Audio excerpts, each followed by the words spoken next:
Welcome back to the Garden of Names, everyone. If you're new here, this is a series where we put a name to some of the most beautiful plants and trees in the world, and we also look at different ways that you can plant them in your backyard.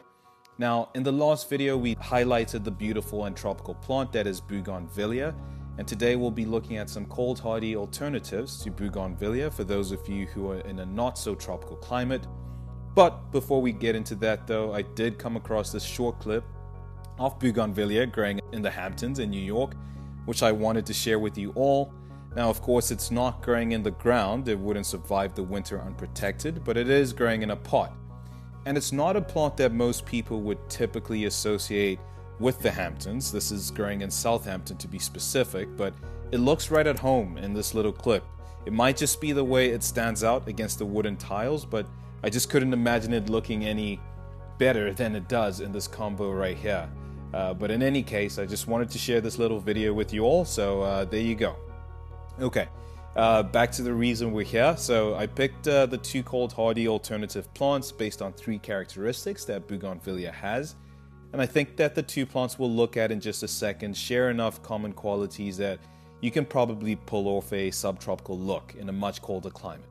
But of course, I'll let you be the judge of that. Okay, so the three characteristics we'll be looking at today are vibrance, so this is fairly straightforward. We're looking at a strong saturated color, heavy blooming, a dense coverage of bracts, and lastly, growth habit. So a vining, climbing, rambling growth habit. Okay, so with that said, the first cold hardy Bougainvillea alternative is Super Excelsa. Now, I still can't believe that this is not a tropical plant because it's just so vibrant and heavy blooming. You'd almost think it's a tropical plant, but no.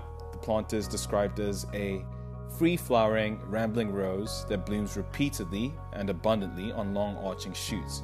It produces these clusters of cherry red flowers that stand out strongly against the green foliage. So it basically ticks all three boxes, in my opinion.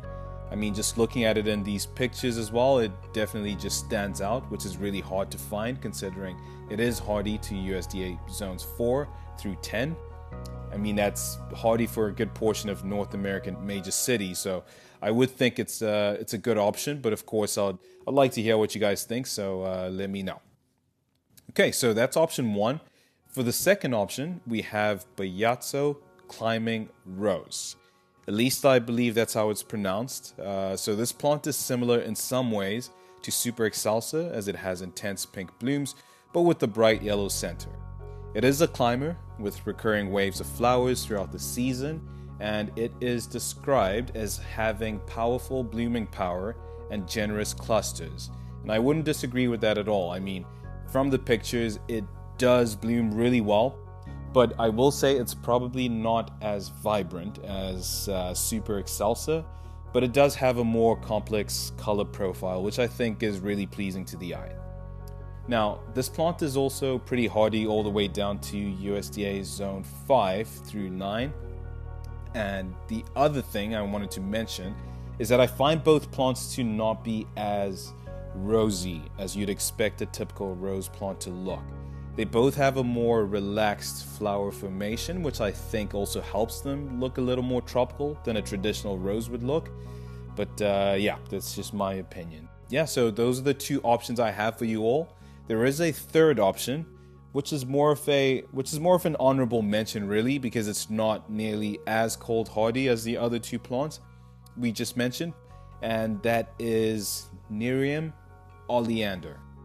Now, this is another one of those plants that you'll see in Southern Europe growing alongside Bougainvillea, but it is hardy in USDA zones 7B or 8A and up, depending on the specific type, as there are quite a few varieties, and they do differ quite a bit. So, yeah, that's it. If there's any plant that you think would be a better option than the two we have in this video, you're more than welcome to share your thoughts. It's always fun to try and recreate a tropical look in a not so tropical climate, so it would be fun to hear what you guys come up with. But that's it for today's video, so thank you so much for tuning in. In the next video, we will be looking at some trees that offer a dreamy aesthetic, These can mainly be found on lakefront properties, cottages, and so forth. So that video will be up next Monday. So yeah, I'll see you all on the next one. Take care.